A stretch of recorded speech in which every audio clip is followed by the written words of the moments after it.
In this episode, we're going to look at how to schedule emails so they land in every subscriber's inbox at 9 a.m. but in their local time, and to also keep that correct when daylight savings time changes overnight.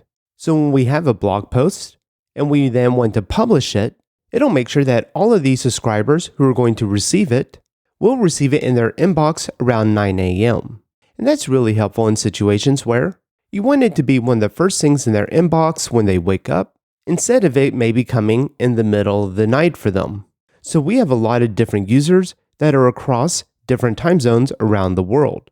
You can see if we had blasted that email, then a lot of people will get it either very early in the morning, late in the afternoon, or early in the evening. And there's many different approaches for this. And the approach that we're going to take is a pre-compute at publish. So basically, once we hit that publish button, then it'll figure out the subscriber's time zone and what their local time would be on the day that it is received.